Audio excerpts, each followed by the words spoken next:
Hello, everybody.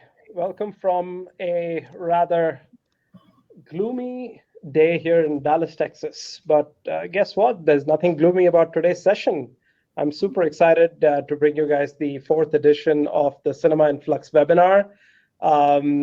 We have a fantastic panel today. In fact, we have a rather extended lineup of events today.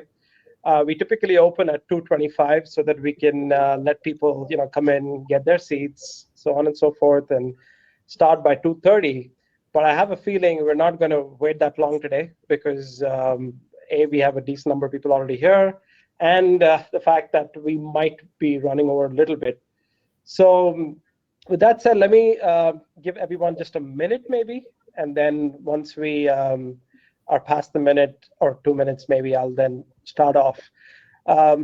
Good to see everybody saying hi to each other. All of you should know that I don't know if this Mark is Mark Waldman or another Mark. But for those of you who know Mark Waldman, it's Mark Waldman's birthday today. So happy birthday, Mark Waldman. And Kelly, hi, how are you doing? Good to see you. Cristolano, good to see you. Sorry about what happened with the t-shirt, but I'm glad you found a good way to sort of repurpose that. Amy, good to see you, Amy. Hey, thanks, Melissa. Yeah, I'm trying to grow the beard. It's not easy. Matt doesn't like it. Not Matt Mater. My wife, Matt, doesn't like it. But trying to stick in there. Clint, how are you doing, sir? Good to see you. Hey, Martin. Hey, Michelle. Hey, fellow Dallasite. That's good to see, Michelle. Hope you don't mind the weather today.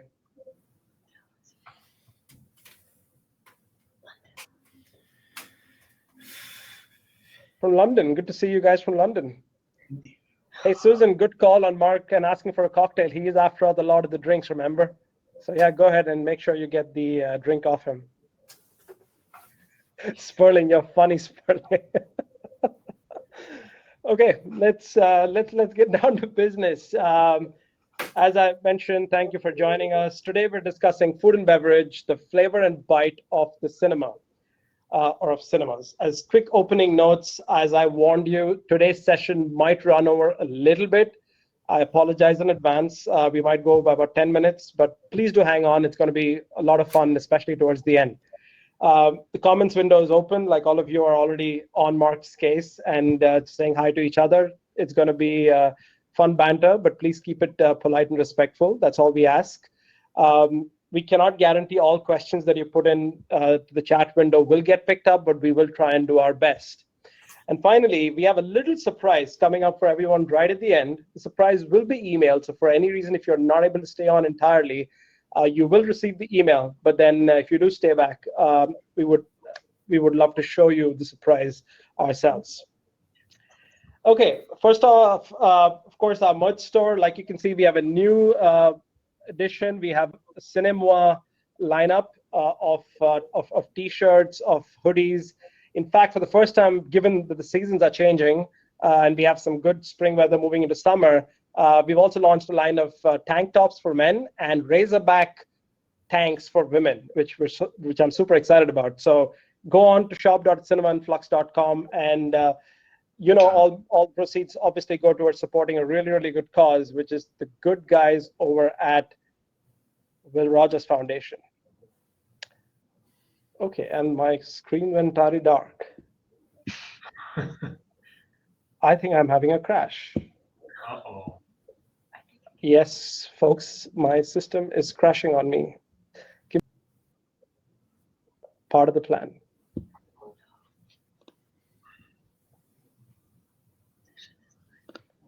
Okay, let's try up, which is a good start. I should have listened to you, Amit, and restarted the computer. Let me try and get the slides back on again, if my system will let me do that. Okay, so with the slides back on, let's go back to where we were. So just a quick introduction about Influx. I've mentioned this earlier as well. We are a audience engagement agency, and we love cinemas. We've worked with about 35 exhibitors across the world. We help sell tickets better. We help increase loyalty and drive additional revenue. And if you ever have a need, of course, do talk to us, but that's not the intent of this webinar. So we're going to keep going. First up, I'm super excited to introduce Christina and Todd from the Will Rogers Motion Pictures Foundation. All our merchandise efforts have been going towards supporting them, but needless to say that what they've been doing is far greater than what we've been doing. So I'll give them a couple of minutes to come on and tell us a little bit about the foundation and their efforts with the Pioneers Assistance Fund. And I will also then be sharing a deck to support what they're saying. So over to you, Christina and Todd. Thanks, Hat. Appreciate it. Coming to you live from Burbank, California. Just a couple things about the foundation. It was started in 36,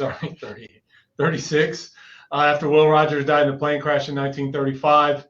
It used to be the National Vaudeville Association, and it was a hospital in upstate New York, and then the hospital was renamed in Will's honor, and that was the start of eventually becoming the Pioneers Assistance Fund as we know it today, which is one of our programs. When we had the hospital in upstate New York, the philosophy was if you're from the industry and you can get up here, don't worry about how you're going to pay for your treatment. We'll take care of you.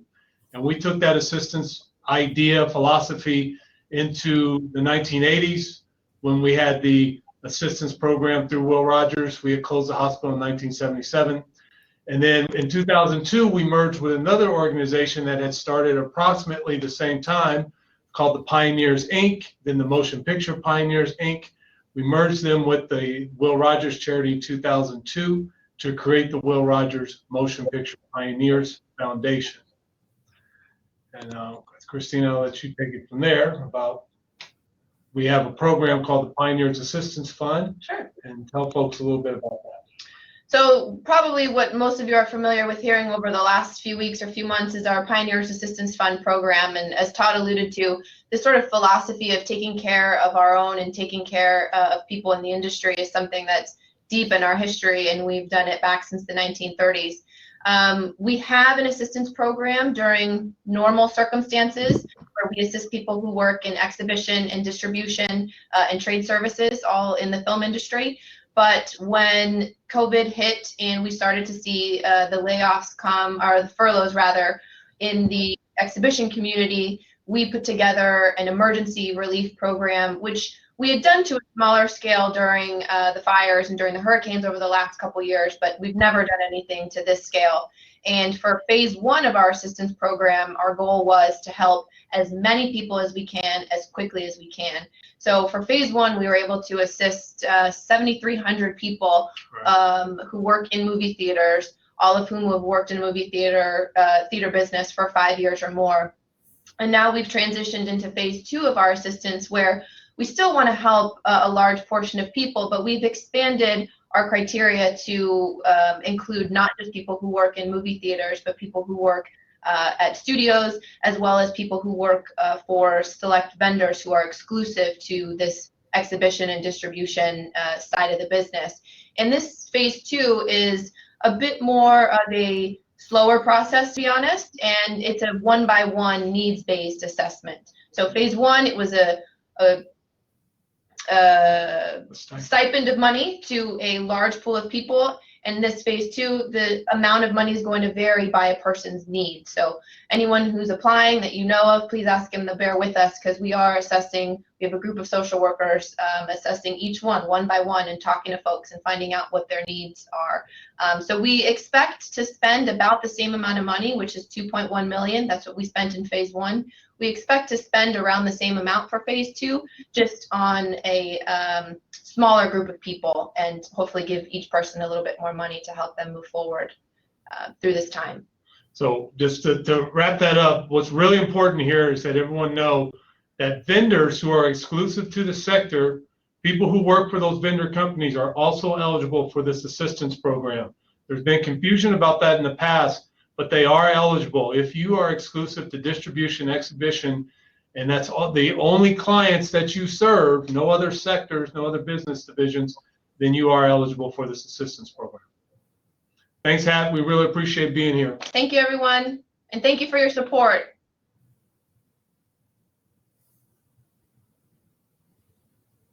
That wasn't taped. We're live. That's fair. It's real. Live TV, folks.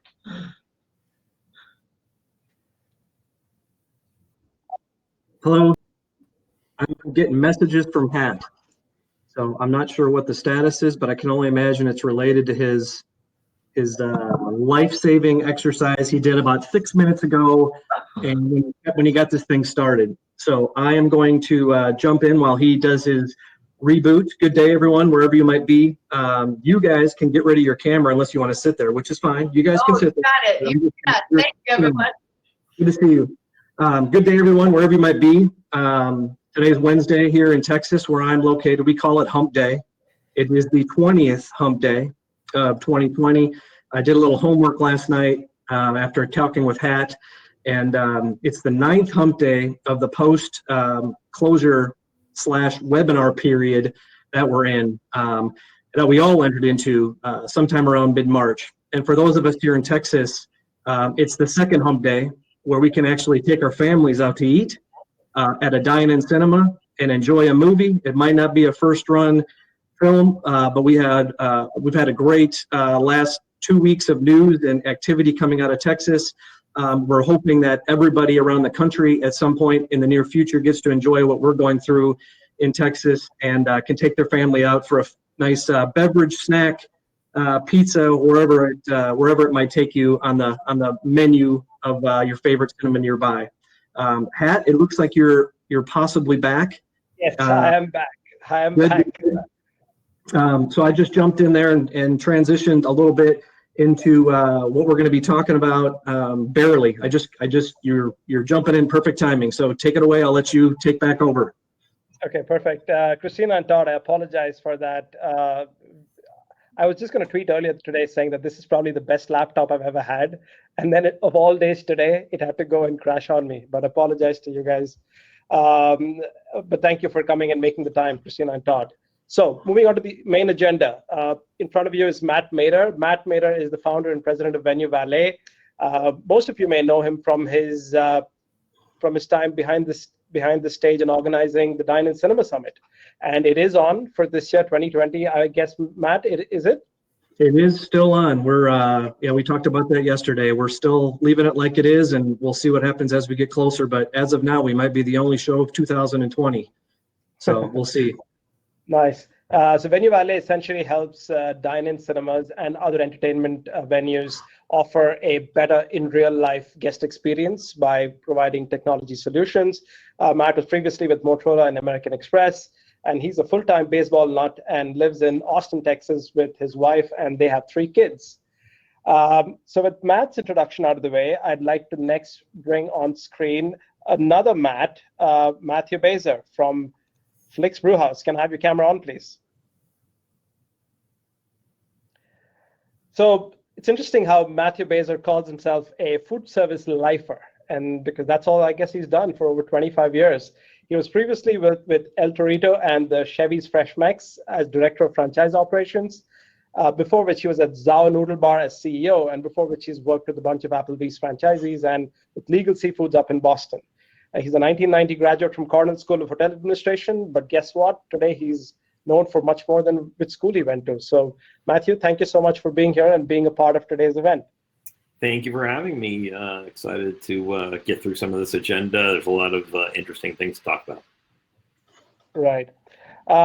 Next on screen, we have Larry Etter, who is a bit of a legend from what I've been told. Larry, let me just get you on screen. Larry is a senior VP at Malco Theaters, where he's been there for a really long time, from 1997. He's a food service executive with a lot of experience in the entertainment industry. He's written 2 books, The Concessions Class with a Few Condiments and The Fundamentals of Recreational Food Service Management. Wow, that's a mouthful. But he's written 2 books. Both of those books are available on Amazon. I just checked them out today. So if you feel like at the end of the session that he's worth it, you should go out and buy those books. He's been with Malco for a while, like I mentioned, and today is involved in much more than just the F&B operations. He's almost involved in the 360 of the business, and he's served on a bunch of boards, including the boards of NATO and the National Association of Concessionaires. Thank you so much, Larry, for joining us. It's indeed a pleasure to have you on with us. Thank you. It's my honor to be here with you. Love it.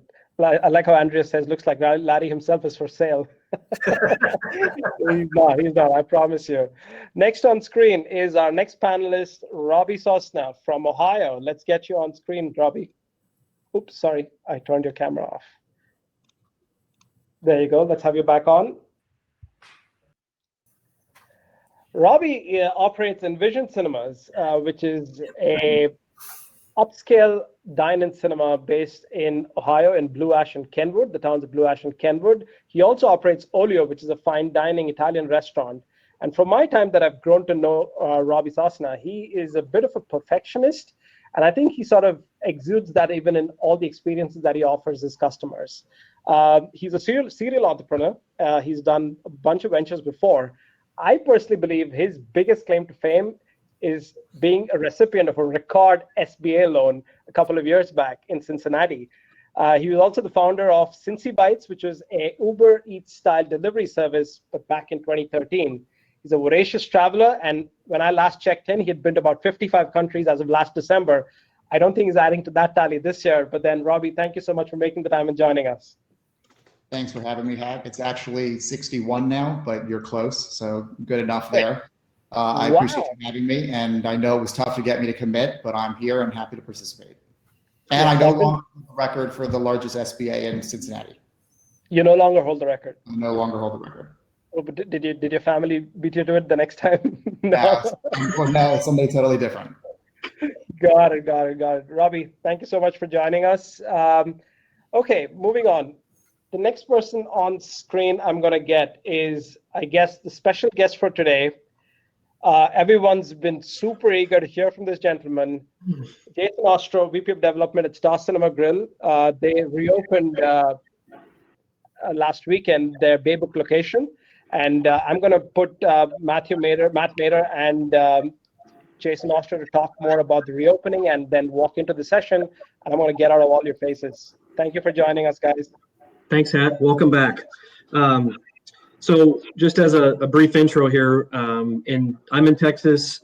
Jason's sitting in Houston right now, but we've had, just like a lot of states, we had some loosening of the regulations a few weeks back, and there were a handful of theaters in Texas, 2 down in just south of Austin, Evo and Santico, and Star Cinema Grill located over in Houston, where Jason is the VP of development there. They have 9 in Houston, and they decided to open up their Baybook location. So Jason, thanks a lot for being a part of this. I know you're busy doing all the tasks on your list, but I'm hoping you can, just not to lead you too much here, but I'm hoping you can tell us a little bit about what happened maybe the week or 10 days prior to you opening, maybe some interesting activities you guys had to go through. And when it comes to food and beverage and supplies and hiring some people back, and then give us a little summary of how your weekend went, and then we'll see what pops up from that conversation. Appreciate you being here. Sure. Thanks for having me, guys.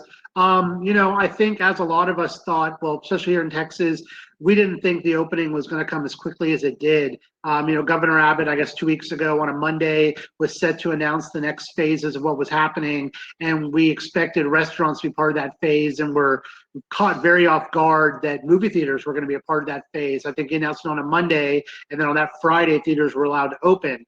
Internally, we hadn't really started any planning for the opening. We said we weren't going to be the first, we weren't going to be the last. And he made the announcement, and the owner turned around and said, okay, let's open Friday. And that's just the personality of who I work for. And we said, can't open Friday, but maybe we can target next Friday. And we just quickly got to work to see what that would take to happen. The good thing about Texas was the governor put out actually specific items and orders for movie theaters specifically. So there was a checklist for movie theater operators, and there was a checklist for guests of movie theaters.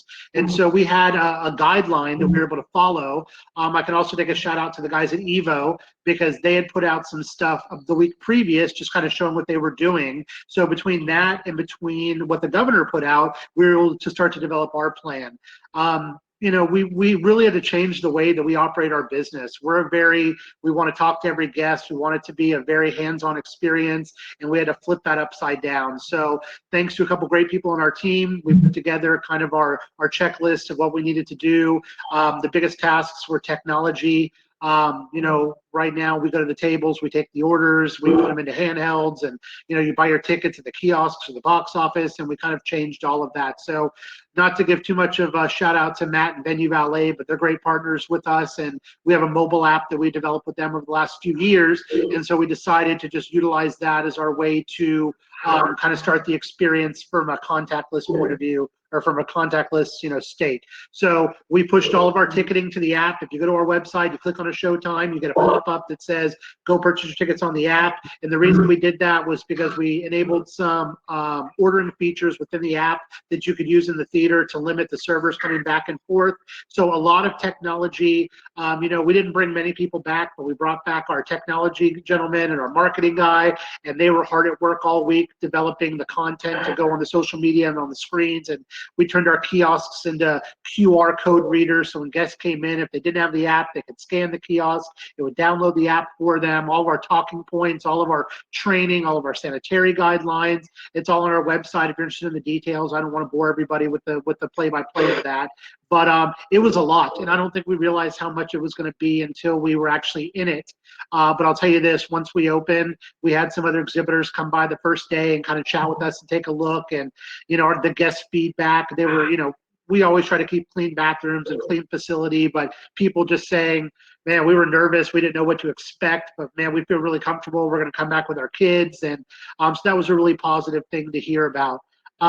In terms of how the first weekend was, we had very, very mild expectations. I think we pro forma'd 10% of our previous year's revenue as kind of our baseline for building our pro forma for what we're going to expect to do. And for Friday and Saturday, we hit it almost to the number. Sunday was kind of a bust with Mother's Day. We didn't plan very well for that in terms of product, and we're going to fix that for Memorial Day and Father's Day in the upcoming. And the weekdays have been a very pleasant surprise. So we're doing about 40% more than we thought we would do Monday and Tuesday. So that's very promising, because the weekdays were what we were worried about. We were worried that we can do the business Friday, Saturday, Sunday, but if we're only doing 40, 50 people on a Monday, Tuesday, Wednesday, Thursday, this isn't going to work. We did just shy of 200 people yesterday, did about 150 on Monday. So, not massive numbers by any means, but good enough for us to not be losing money. And that's really what it's about. It's about putting people back to work and, Yeah. All right. Couple quick questions. We're running short on time already. Like you said, you knew you were going to be able to burn every second that we gave you. So, so a couple questions. You already answered some ticket questions. When you went to hire people back, what could you explain? In 30 seconds, what'd you do there, and what were the results when you went to hire people back? So super quick, we brought all of our management team in one day and said, all right, guys, go call your departments. We found that 80+% of the people were excited and ready to come back, even if they were making more on unemployment. They wanted to get back to work. They wanted to come be a part of what we were doing. They missed being involved with that. So very pleasantly surprised with that. Everyone came back. Everyone's looking to come back as soon as possible. Not everyone, but a high percentage. Right. And then finally, I just want to ask you about your menu. What kind of menu did you open back? Because you're full service. Your menu is huge, one of the biggest that I've ever seen. So what did you offer on reopening? Sure. So, we looked over our menu. We kind of slimmed it down dramatically with the thought process of how do we reduce prep, therefore reducing labor, therefore being able to achieve our goals. We learned some things week one that we didn't achieve the PPAs we wanted to, because we probably trimmed some things we shouldn't have. So each week we're going to kind of reanalyze that, and we're going to bring back some of our higher priced items this coming weekend. And as you know, Matt, we're going to add more options to the reordering option within the app that allows the guests to order more often. And we only off our PPA goal by about 60 cents, which is not that much. So I think we'll be able to make that up. And it's all about now if it can sustain for 6, 8, 10, 12 weeks, whatever this is going to be. But we're going to give it our best shot, and we're going to try to put different content on screen and do different things and try to make this work. Awesome. Appreciate you being here. Anybody that wants to, and there's some questions coming in from the audience, but Star Cinema Grill has a good website. You can look at all the films that they're showing on their website. They're showing like 17 films this coming weekend. ranging from all over the place. So a lot of good questions streaming in, but Jason, I'll let you go. Thanks for coming. Have a good rest of your week. Behave. Thanks. All right, you're welcome. All right, so quick transition. Let's shift the spotlight over to our three panelists. We have Matthew, Larry, and Robbie, who had already introduced. And we're going to start with a question here in just a second. So I'm going to switch the camera over to, I'm going to turn mine off and let you three. First questions for all three of you. Boom, boom, boom. Robbie. There he is. All right. Welcome back, guys. When your cinemas reopen, will your kitchens open at the same time you open your box office, your front doors? And just as an add-on there, will they operate under the same, I guess, expectations or capacity, staffing as they did when you closed down? Let's hear from Matthew on that first. So the answer is yes to the first part, no to the second part. So we are a cinema dining operation. We are not a restaurant. We are not a, I mean, we have a pub. People come into our pubs. They have some craft beer that we make, or maybe even some of their favorites from other breweries, but they also come in to dine as well. But it's certainly not the driving engine of the Flux business in terms of pub visits. No one comes to stare at an empty screen, and very few come to use Flux as simply a cinema without a meal associated with it. So we have no intention of any kind of a reboot without ensuring that we have a menu and a dine-in experience to couple with it. But that menu will be pared down, and the labor obviously designed to correlate to that menu and those lower admits associated with it. So we will be some kind of reflection of our former selves. All right, Larry? I'd start out by saying that one of the things that we did with our powerhouse location, we left our kitchen open, and we worked with Uber Eats and Grubhub. We did delivery and pickup service. So that particular location with food and beverage never closed, and we've been operating since the time that we've been allowed to do that delivery or pickup service. We expect to open a majority of our theaters on June the 1st. We're going to open with somewhat of a limited menu, 5 basic items such as popcorn, soda, candy, hot dogs, nachos, soft pretzels.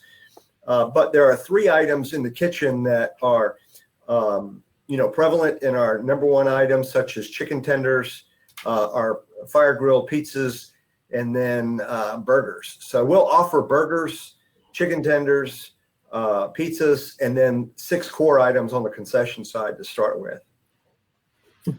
All right, thanks. Robbie, to you. Yeah, so we too, just like Matthew, we are a dine-in theater organization. So there's really no point in us reopening without having at least a version of what we were prior to the COVID outbreak. So our goals are to streamline our menu and make it as efficient as possible. But what I've been working on weekly for the last 6 weeks or so is talking to my suppliers on a regular basis, because most of it's going to be driven PMIX and then lay that with supply chain, because supply chain is becoming a really big issue, at least around here. Our governor has announced restaurant reopen phase plans, but nothing with movie theaters. So right now we still are kind of in a holding pattern. And as restaurants are allowed to open patios this week on Friday and their dining rooms next week, the limited access to supply chain is going to be dramatically impacted by all the new restaurants reopening. So by the time we can phase in, hopefully in June or even more realistically in July, based on what we're getting from the governor, I don't know what things look like. So we will reopen with a menu. I just don't know what that menu is going to look like. Got it. All right. Appreciate it. We're going to try to make up some time due to our long intros. We have a poll that should be active right now. How comfortable are you eating at a dine-in theater? You got 3 choices: very comfortable, somewhat, and uncomfortable. So we'll let that run for a little while. Those of you online, please give us your best vote there. Our second question is we're going to direct it at Matthew and Robbie and Larry. Leave your mic on, but take your camera off. And if you want to chime in to answer this or to chime in, please do so. Just interrupt us as we move along. I'll turn my camera on here. We'd like for you guys to share some of the math or financial reasoning that's influencing your decision to reopen, especially reopen your food service. You guys can take that question wherever you want, but Jason Ostro alluded to it a little bit in his intro where he mentioned they were shooting for a 10% of last year, essentially, as a target, and they based all their food ordering and their pay and their labor and whatever else goes into that math. So Matthew, we'll start with you again, and let me know if you can, what numbers you can share with us or what your thought process is there. It'd be appreciated. So it's a complicated question, needless to say. We have a lot of it is simply guesswork, right? Because nobody has a crystal ball and knows what's going to happen. One of the things that we're waiting on before we reopen, however, is to a really clear indication on when first run film is going to be released. I know what's being said. I just don't know what's actually going to happen. And we've seen lots of movement on that, you know, and it's for good reason in a lot of cases, right? Film is one of those things that doesn't get stale if it's never released, right? It's just as fresh as the day it's shot if nobody's seen it. So it can sit for a long time and studios can preserve their investments, right? So given that that's the facts of the nature of the business, I suspect that there could be a delay in first run beyond July. So we don't want to open until repertoire content, alternative content as it's often called, is a lead-in for a first-run experience, right? It's the ability to get our feet wet, retrain our people, get them ready. In that case, we're willing to accept it as a loss leader, a training period, if you will, for when we go out and actually have first-run content to make money. So the maximum I could possibly see us running that kind of a program without it turning stale is about 8 weeks, and we are willing to tolerate some red ink in that during that time period. But other than that, it's just it's not in the cards. So we're going to wait for a really clear indication before we open, and then we'll put the math in play. So this is kind of an easier plan to execute. It's like you're opening a new location, right? It's just like you do when you open up and you do friends and family events and you hire people and you take a loss those first several weeks and you ramp up your kitchen and you start with those expectations because you know that you're going to have good movies to show that first week that you opened up that new location. And oftentimes you guys target your openings for those good films. 100%. We've got one that's a unique situation because we've got a theater that is completely built that hadn't opened. It was getting ready to open. As you know, your guys were there when all this went down in Oklahoma City. So we need to open enough of our other locations in order to be able to get our folks ready to be able to pull out of those locations for the Tiger training team that'll go in and open Oklahoma City too. So that's an additional consideration. Right. Robbie? Okay, so we're kind of taking the same approach. We're waiting to see where things go. It's very hard to kind of guesstimate and project when we don't even know in my state when the governor's even going to let us reopen. And so if we start getting closer and closer to tenant, and if tenant actually holds, then we can look at kind of doing that phased soft opening for 4th of July weekend and then growing into a full launch. But what's interesting in Ohio, what they did with restaurants versus what I've seen in a lot of other states, they're not doing capacity restraints. They're just saying in restaurants, you can have as many people as you can fit as long as you honor 6 feet of social distancing. So I don't know if they're going to use that same line of thinking in Ohio for theaters, or if they're just going to say 50% capacity.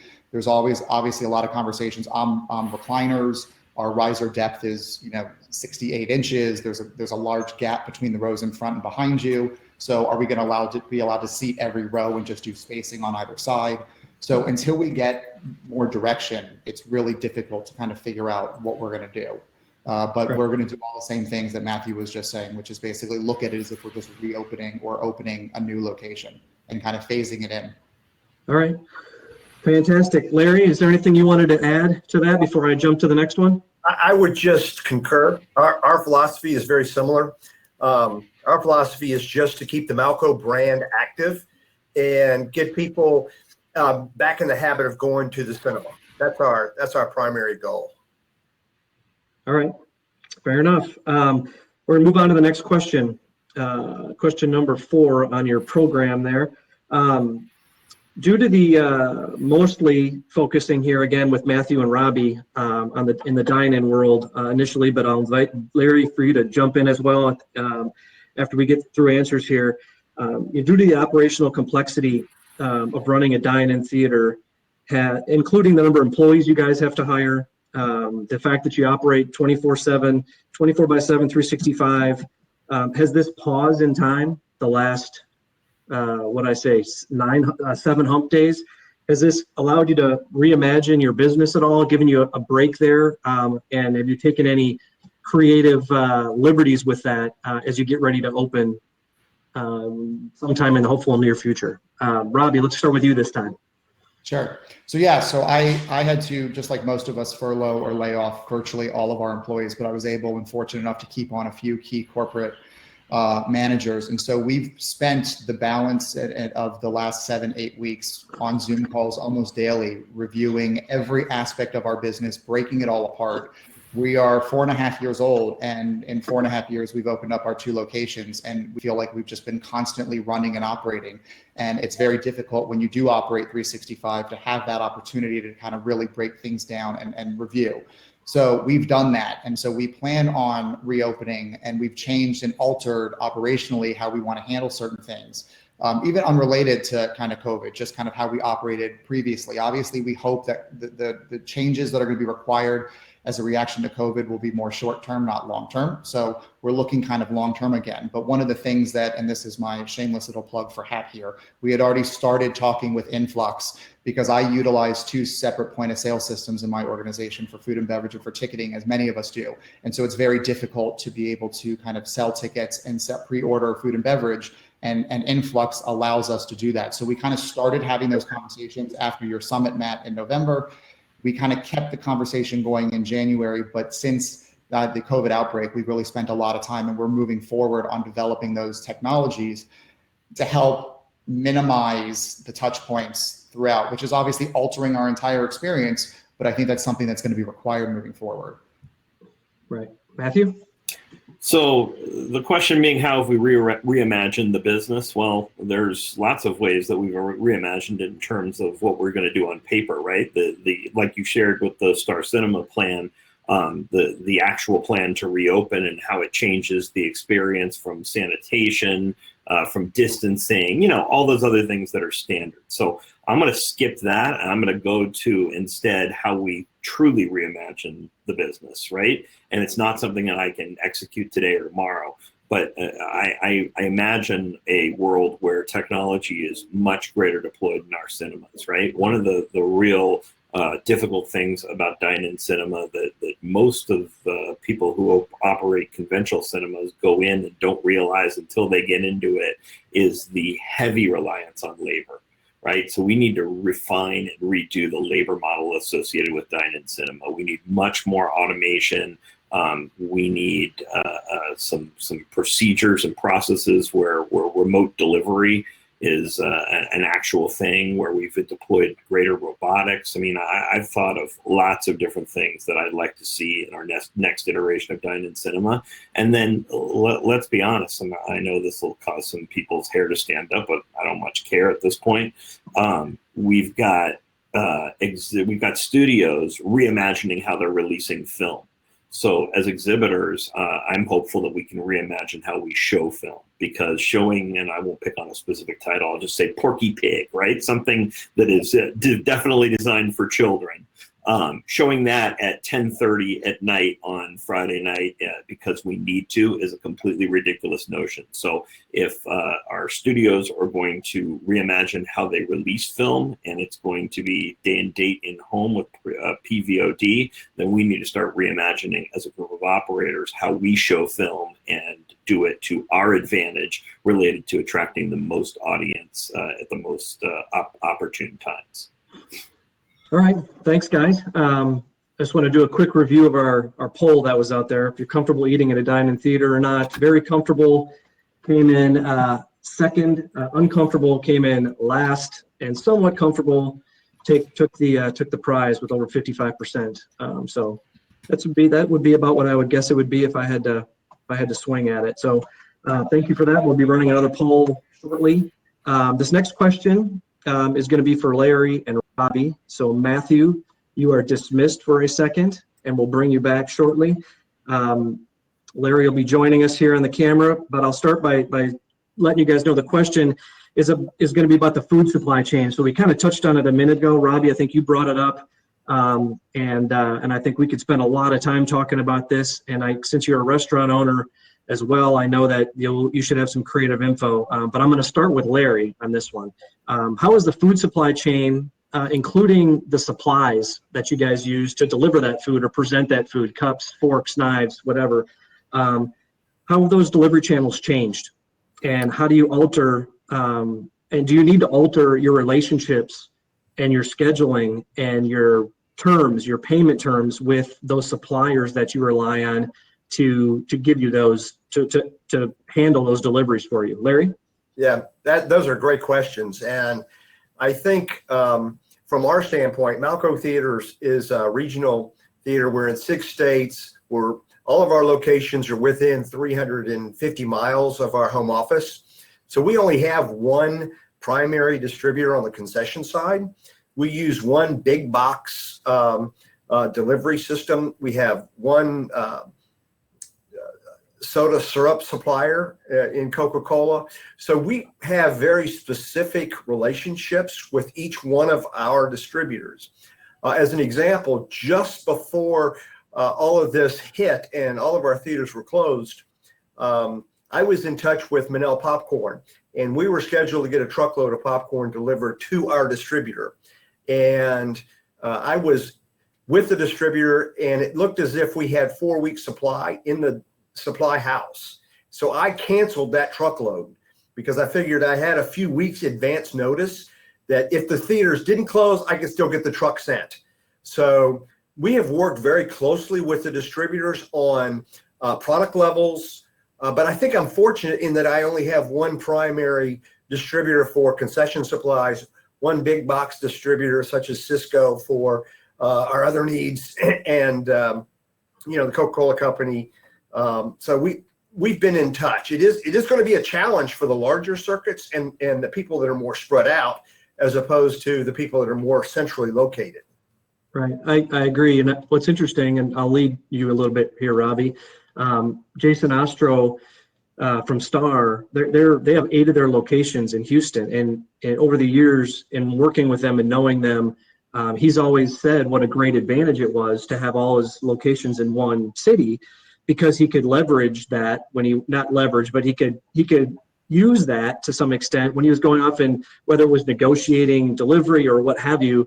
And with this opening of Baybrook this past week, I don't want to say that those relationships didn't matter with Cisco or whomever they were with, but just getting plastic knives and forks was a challenge. He would get white ones one day with salt and pepper included with them with a napkin, and the next day they'd be black, and the next day they'd be clear.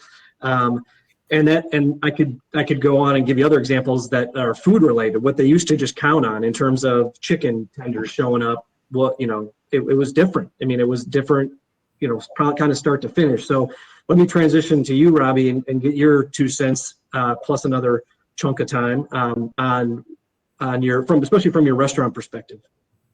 Sure, and I think in that sense, I'm a little bit lucky because I don't deal exclusively with one big box delivery. My movie theater locations buy mostly from one big box, but because I have different restaurants that rely on other suppliers, I'm able to kind of leverage those relationships. And so what I'm looking at in my group is I'm going to have to play each and every one of them against each other. And so I was already told that for my burger concept that I can no longer get my ground beef, and they only have one ground beef available, and they don't even know how long they'll be able to hold that ground beef. So now I have to reach out to my other distributors and suppliers and say, okay, listen, right now I'll take any ground beef. And so now we're dealing with inflation, and we've got increase in pricing. And so that's going to be the toughest thing. I think even, the thing you don't even think about is on the accounting side, we're now going to have hundreds of new item numbers of random products that we're going to be getting in to kind of satisfy whatever limited menus we're working on. My theaters are primarily scratch kitchens. We don't really use a lot of box or frozen stuff. So already we're going to be having to make things from scratch, which is going to utilize whatever ingredients are available to us. And it's not the worst situation, but I literally am having calls weekly with my main suppliers And they're telling me this week you can get something, next week you can't. So now we're hedging and we're trying to buy as much as we can. And then you start running out of freezer space and refrigerator space. And so it's a game that's going to have to be played. One of the things that I was going to mention before, I mean, how this is changing is we're going to go to all single-use menus. We're just going to print menus daily.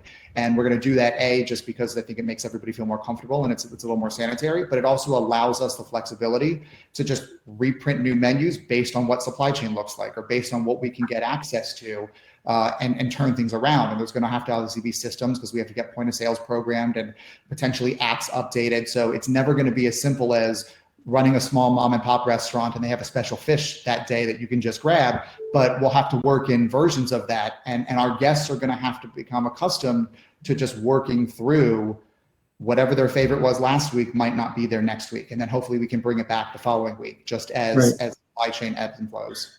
Yeah, and so that makes it challenging in the kitchen too, right? When you got one day you're showing up and you're making these 20 menu items, the next day there's only these 15, and when you're taking orders, right? At the seat, your staff's got to be informed. So within your organization, your two entities, you have a full-time chef per se that's going to be making these decisions for your company? So I'm pretty involved in the decisions throughout the organization. So I have a culinary director, I have an executive chef that's split between, and then there's me. And so we will be working with, I have a purchasing manager also who kind of handles all of my purchasing. So it's kind of we use Slack to communicate internally. So we have a Slack channel amongst ourselves, and every day we're just kind of making notes and mentions. If one of my employees talks to a rep from one company, they'll say, okay, guess what I heard? Right now, the other topic that we haven't really touched on is the access to Purell or any other hand sanitizers. And we had hand sanitizer dispensers throughout our buildings, and we're obviously going to add more. We're looking at adding dispensers in every one of our auditoriums. And so getting access to just Purell or even a competing hand sanitizer right now is virtually impossible. And so, we use antibacterial wet naps in our auditoriums. We've always done that. Anybody who's ordered food or drink in auditoriums, we deliver them their food along with a little wet nap.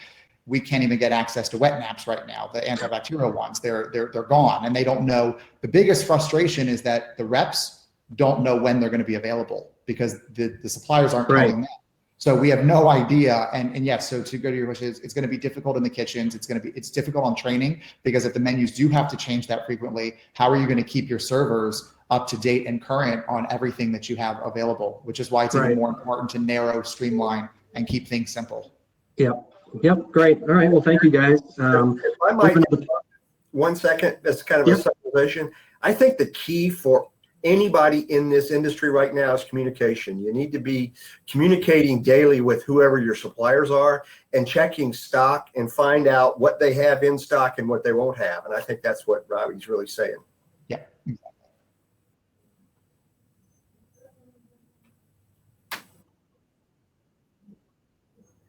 Past and how I were in this position and started forward, that was one of the first piece of advice I started hearing people talking about was reach out to those folks, whether it's your technology provider, your food provider, your linen cleaning company, whatever, and try to get a lay of the land on what's changing. Are my costs going up? Because you don't know. Or things could change regularly. Like Robbie was talking about supply and demand on the meat right now, that apparently those prices are going through the roof as well because of demand, but also because the supply has got issues.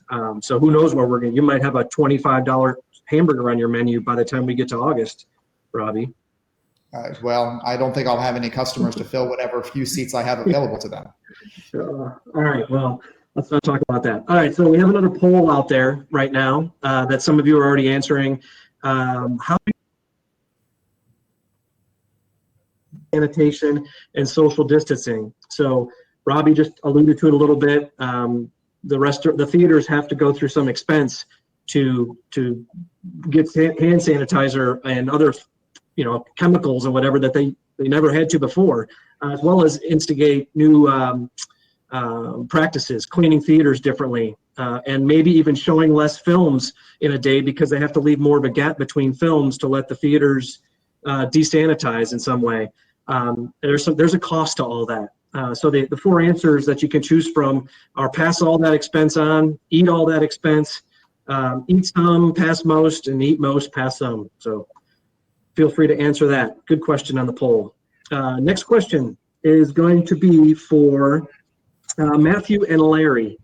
So Robbie, if you could dismiss your camera, and if Matthew, you could rejoin us. This question is about hiring and what positions you're going to hire and why. So when do you start rehiring, Larry? And what positions are you going to hire first? And what's the lead time that you're planning on for staffing and retraining at this point in time?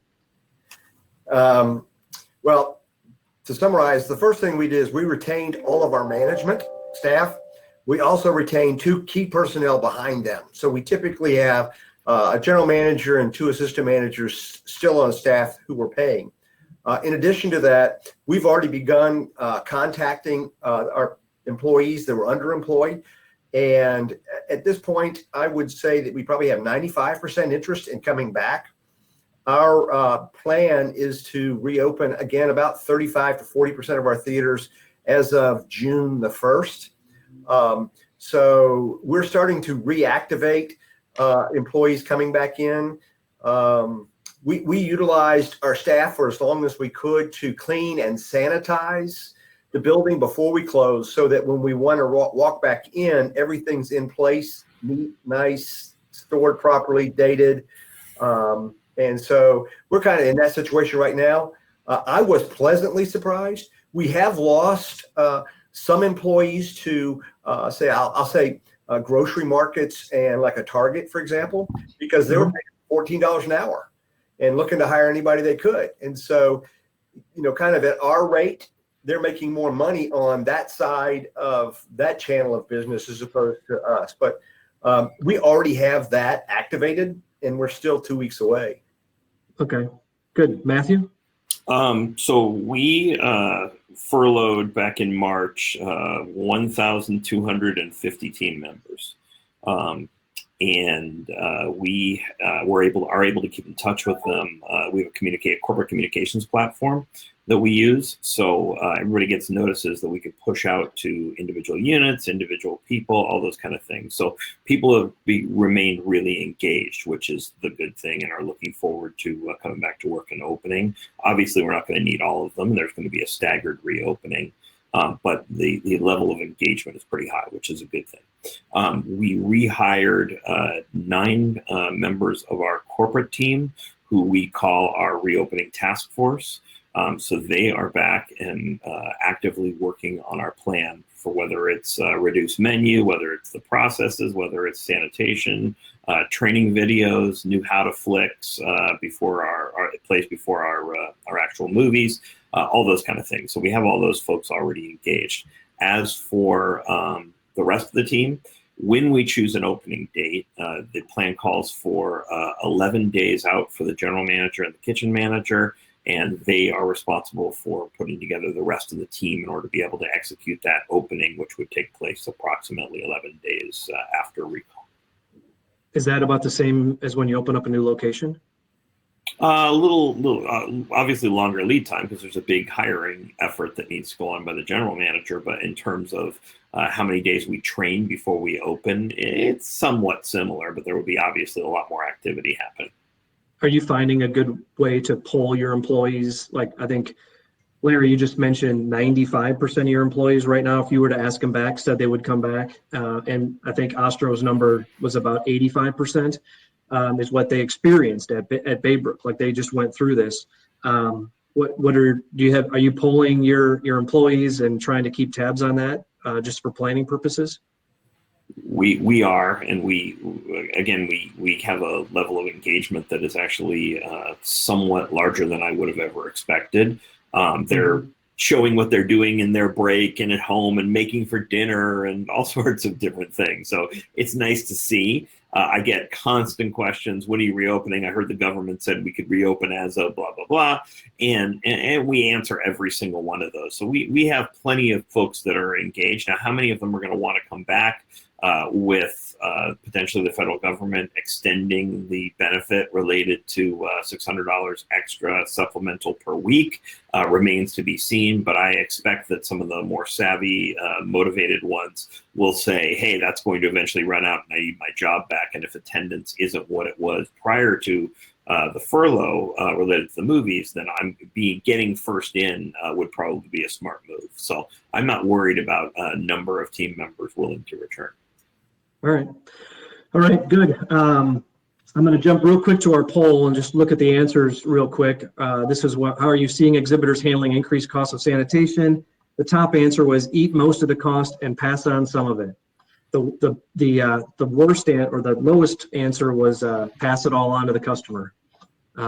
So anyway, good enough. Next question is going to be for all three of you guys. Are you making any changes to your menus? I'll get rid of myself. Are you making any changes to your menus? Promotions. And we had a good chunk of time allotted or set up for this, but I think some of you have already touched on it here and there. Matthew, we'll start with you, if you could. Yeah, all of the above. So there is, we have our pricing in our menus. We're located in I think 7 states, something like that. So there's different pricing tiers for different states because obviously it's to some degree indexed to minimum wage, right? We've got different wage structures everywhere. So we're lowering our pricing, generally speaking, to our lowest price tier, which is tier 1. There is a single page disposable menu that's made up. We have a new process for ordering from that. And that menu is specifically designed to reduce prep intensivity and labor in the kitchen so that we can at least have some shot of making even a dime or breaking even with a reduced number of seats in the auditoriums. Okay, Robbie? Yeah, I mean, I feel like I kind of touched on this already, just kind of talking about in the last question. But yeah, we're doing all those same things. We've never been promo intensive in our organization. We've never felt like we've had to. But certainly we're going to be looking at putting together some promos to motivate and incentivize our guests to come back. We've been lucky that we've been hearing from a lot of our guests who have been sending us emails, like anxiously awaiting for us to reopen. And so we hope that they'll be there to support us. But that's pretty much the direction we're going in as well. All right, Larry, wrap it up for us on this one. Well, I would say that our menus are not going to change, but we will scale down on the reopening. And we're trying to take the philosophy of mirroring kind of the films that we're showing. So if we're showing classic films, we may have classic concession kind of prices. I think we're going to limit the number of items that we roll out when we reopen. But as we go from week to week, and as we get closer to getting first release films, then that'll transition back into the full menus at full prices. One of the questions was, are you going to run promotions? And yes, we will run some price sensitive promotions. Again, we want people to get back into the theaters and feel good about the experience. And we understand that people's discretionary income is going to be a little bit limited after this kind of financial crisis. So we're trying to be sensitive to all of those pieces as we rebuild the business back for mid-July. All right, great. Thank you, guys. Our final question here, and we're almost tracking well on time, so I appreciate you guys keeping your answers brief where you can so far. And this last question, I know we've touched on it a couple different times, but it's about technology. How is technology helping or making it a challenge for you to overcome some of your reopening challenges? So Robbie, we'll start with you on this one. I know you already mentioned some of the stuff that Influx is helping you with, but anything else you can add there would be great. Yeah, so we're lucky that our online order rate was over 75% before COVID. So the overwhelming majority of our guests, we have smaller auditoriums with reserved seating. So they were trained early on that they needed to go online and they need to buy their seats in advance. And the majority of the 25% who don't buy online are simply people who want to avoid paying the online booking fee and just show up on site.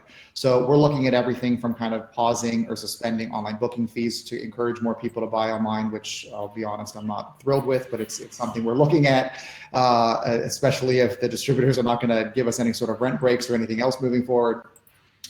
So really pushing the online ticketing piece, and then putting a lot of our focus in Influx and being able to just kind of develop that app so that we can encourage as many people to not only buy their tickets in advance, but pre-order their food. The other thing that I've been working on, and it's very difficult in our environment, is I think contactless payments is going to be a big thing.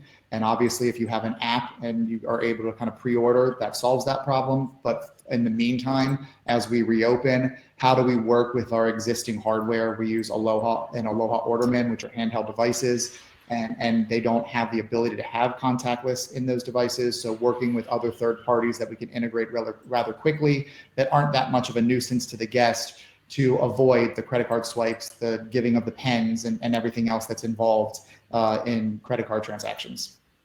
Right. Thank you. Larry? I kind of agree with everything that Robbie said. I see it more as this is the opportunity to push us into technology faster. For example, kiosk in the lobby where you can order food, pre-ordering food. We've been a little slow. Malco has been a little slow to react to that.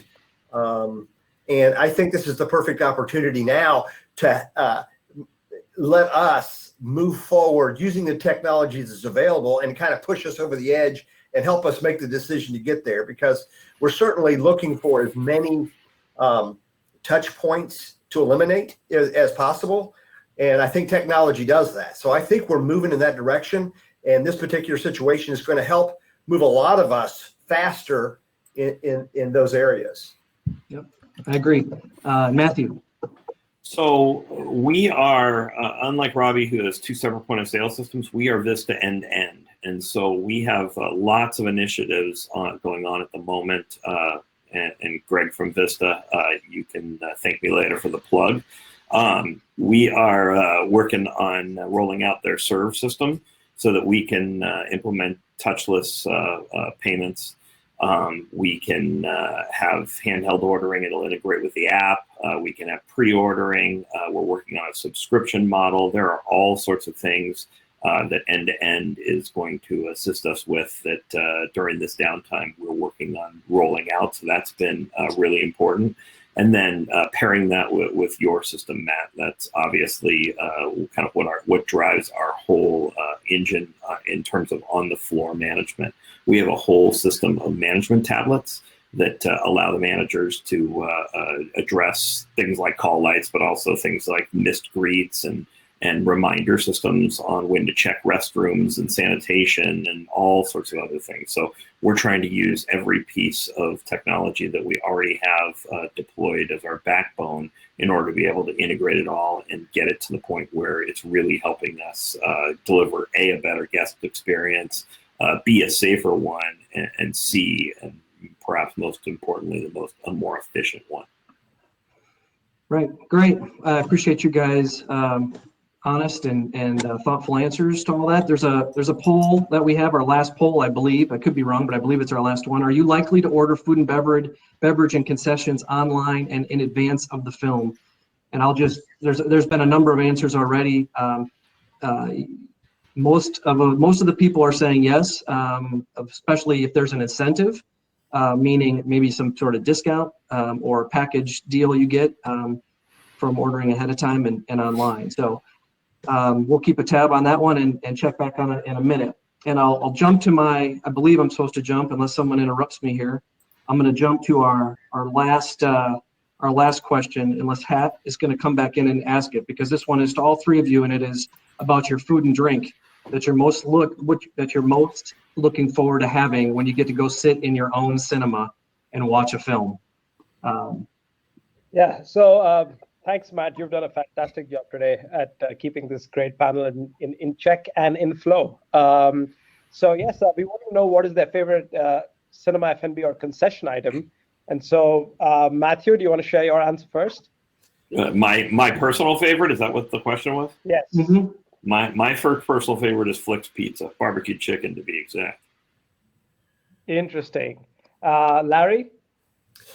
Well, I was told that popcorn wasn't an option. Yes, we removed popcorn from the option, guys. That was just not fair, right? We removed popcorn and soda from the options. I chose our loaded nachos with the cerveza. Ooh, 18 and over only. Thank you. And Robbie? So we make a 6-ounce chocolate chip cookie from scratch with a shot of milk, and that's what I'm most looking forward to having.